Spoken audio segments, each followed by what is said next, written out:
Hello dear students, welcome back to everybody. Today in our online class we will learn about continuous action of verbs in active and passive voice but in past tense. Yesterday we learned the use of continuous action of verbs in active and passive in present continuous tense, but today's class will be on past continuous tense. Past continuous tense. We will start with Bengali sentence. গতকাল আমরা শিখেছিলাম করিতেছি, করা হচ্ছে, এরকম verb দিয়ে আমরা common verb do ব্যবহার করব আজকেও। তাহলে বাংলা ক্রিয়াটা হবে করিতেছিলাম,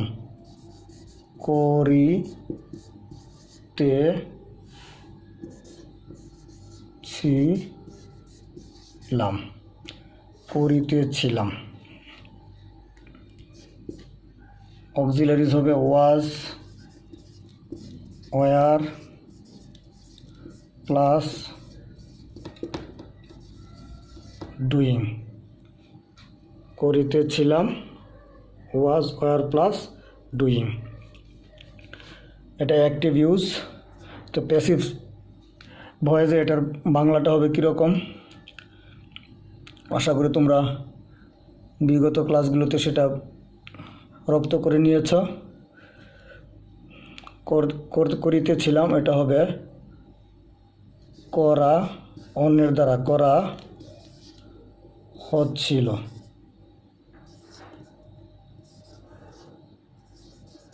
করা হচ্ছিল। তো প্যাসিভ ভয়েসের একটা কমন রুলস, অ্যাক্টিভে যে অক্সিলারিজগুলো থাকে সেটা অবশ্যই থাকবে, এর সাথে বাড়তি আরেকটি শব্দ যোগ হয়। এখানে প্যাসিভ ভয়েসে হবে ওয়াজ, ওয়ার, বিং, অর্থাৎ ওয়াজ বিং এবং ওয়ার বিং। ব্র্যাকেটে রাখলাম, এটা কমন ওয়াজ এবং ওয়ারের জন্য। Was, were, being plus passive ভয়েসের basic rules B3 of verb done. করা হচ্ছিল, ওয়াজ, ওয়ার, বিং, ডান। এখন যদি অ্যাক্টিভ সেন্টেন্সটার দিকে তাকাই, করিতেছিলাম, যদি বলি যে আমি করিতেছিলাম, আই ওয়াজ ডুইং, আমি করিতেছিলাম,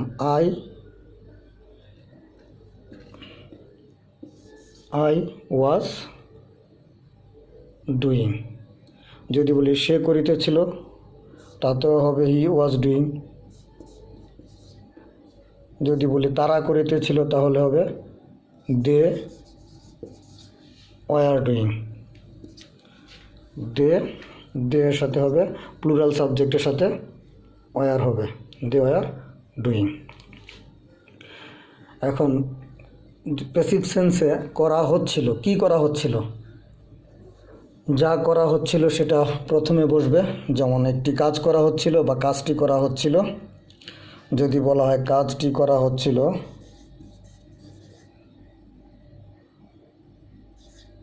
কাজটি করা হচ্ছিল, তাহলে হবে কাজটি জন্য আমরা লিখতে পারি English word the work.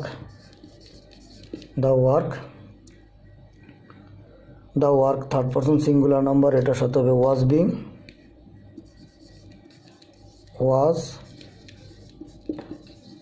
Being, done. The work was being ডান।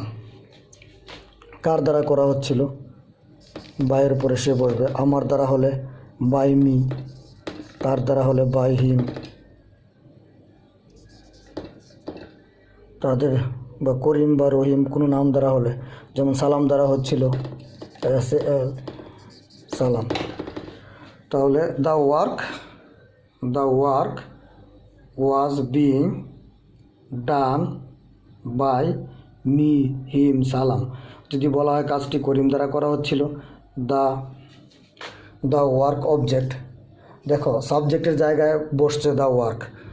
আমরা জানি সাধারণত একটি বাক্যের প্রথমে সাবজেক্ট বসে, কিন্তু সেটা অ্যাক্টিভ সেন্টেন্সে। প্যাসিভ সেন্টেন্সে সাবজেক্টের জায়গায় অবজেক্টটাই বসে। আর অবজেক্ট এবং সাবজেক্টকে আমরা এভাবে নির্ণয় করতে পারি, যে কাজটি করে বা যার কিছু করার ক্ষমতা রয়েছে সে সাবজেক্ট, আর যে কাজটি করা হয় সেটাই অবজেক্ট। দেখো দ্য ওয়ার্ক, ওয়ার্কের কিন্তু কোনো কিছু করার ক্ষমতা নেই, সে কিছু করে না, সো এটা অবজেক্ট, সাবজেক্টের জায়গায় বসছে। এদিক দিয়ে আমরা প্যাসিভ সেন্সে বুঝতে পারি। আমরা যখন ফার্স্ট পার্টে টেক্সট পড়ব তখন বড় বড় সেন্টেন্সগুলোর দিকে তাকালে আমরা অনেক সময় বুঝতে পারি না যে সাবজেক্ট কোনটুকু অংশ, অবজেক্ট কোনটুকু অংশ, কারণ সেখানে ওই প্যাসিভ স্ট্রাকচারে থাকে অনেক সময়, যার কারণে আমরা ধরে নিই যে প্রথমটা বোধহয় সাবজেক্ট হবে, তা না। তাই আমরা সাবজেক্ট এবং অবজেক্ট খোঁজার ক্ষেত্রে প্রথমে না শেষে সেটার দিকে তাকাবো না। আমাদের এই শিক্ষা অনুসারে আমরা ওই যে ভার্ব শিখছি, সেই ভার্বের নিয়ম অনুসারে আগে ভার্বের দিকে তাকাবো, দেখব ভার্বের গঠনটা কীরকম। এখানে যদি অ্যাক্টিভ হইতো ওয়াজ এবং ওয়ারের পরে সাধারণত আইএনজি হইতো ভার্বের সাথে, কিন্তু এখানে ওয়াজের পরে বিং রয়েছে এবং B3 রয়েছে, তাহলে বোঝা যায় এটা পাস্ট কন্টিনিউয়াস টেন্সের প্যাসিভ। প্রথমে যেটা আছে সেটা সাবজেক্ট নয়, সেটা অবজেক্ট।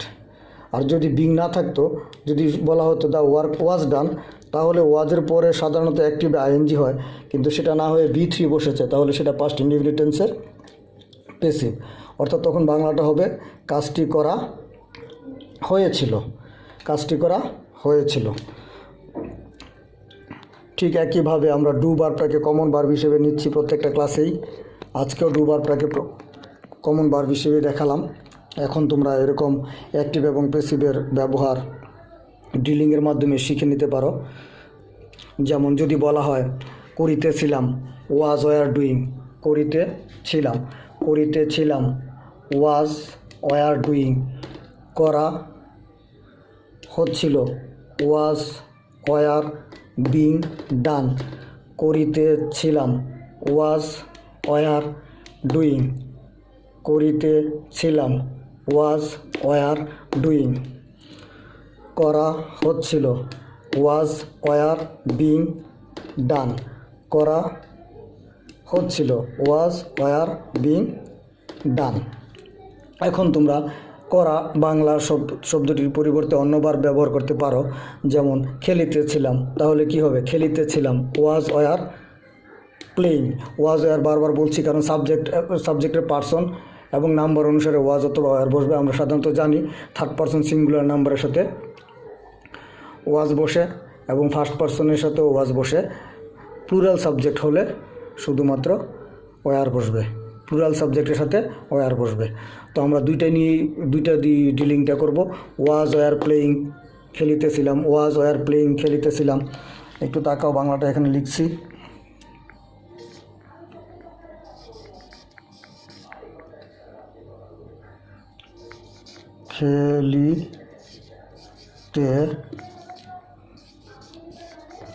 খেলিতেছিলাম।